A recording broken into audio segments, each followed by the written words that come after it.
వివాహమైన 48 గంటల్లోనే ఒక నవవరుడు మృతి చెందినటువంటి సంఘటన నిజంగా రంగారెడ్డి జిల్లా బడంగపేటలో చోటు చేసుకుంది. నిజంగా ఇరు కుటుంబాల్లో కూడా తీవ్ర విషాదం అలుముకున్నటువంటి సందర్భం. నిజంగా ఈ నెల 7న అనిల్ అనే మ్యారేజ్ అయింది.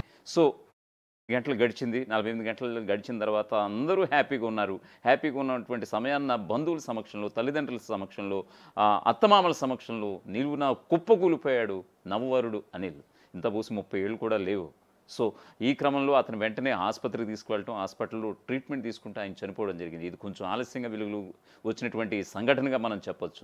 దీనికి సంబంధించినటువంటి ఒక పూర్తి స్థాయి పారాని ఆరకముందే నవవరుడు నిజంగా కాటికి వెళ్ళిపోవడం అనేది నిజంగా చాలా బాధాకరంగా మనం చెప్పుకోవచ్చు. నిజంగా కన్నీరు మున్నీరు అవుతున్నటువంటి నవవధువు కుటుంబం. ఈ నెల 7న అనిల్ కుమార్ వివాహం. పెళ్ళైనటువంటి మరుసటి రోజే వధువు ఇంటికి వెళ్ళినటువంటి అనిల్.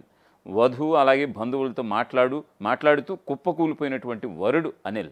ఆసుపత్రిలో చికిత్స పొందుతూ చనిపోయినటువంటి అనిల్.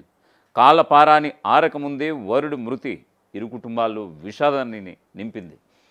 బడంగపేట లక్ష్మీ దుర్గానగర్ కాలనీకి చెందినటువంటి సాయి అనిల్ కుమార్ వివాహం జూలై 7న జరిగింది. జూలై 8వ తేదీ తెల్లవారుజామున వధువుతో పాటు తన ఇంటికి సాయి అనిల్ కుమార్ చేరుకుండడం. రంగారెడ్డి జిల్లా బడంగపేట లక్ష్మీ దుర్గా కాలనీలో ఈ విషాదం చోటు చేసుకుంది. ఈ కాలనీకి చెందినటువంటి సాయి అనిల్ కుమార్ వివాహం జూలై 7న పెళ్లి కుమార్తె ఇంట జరిగింది. జూలై 8వ తేదీ తెల్లవారుజామున వధువుతో పాటు తన ఇంటికి సాయి అనిల్ కుమార్ చేరుకున్నాడు. ఆ వెంటనే అతడికి తీవ్ర గుండెపోటు వచ్చింది.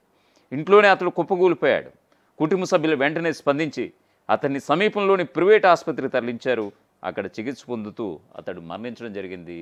సో ఎంత చేసినా కూడా అతని ప్రాణాలు అయితే కాపాడలేనటువంటి పరిస్థితి అయితే నెలకొంది. వివాహం జరిగి జస్ట్ 2 రోజులకే వరుడు మృతి చెందడంతో ఆ ఇంట విషాద ఛాయలు అలుముకున్నాయి.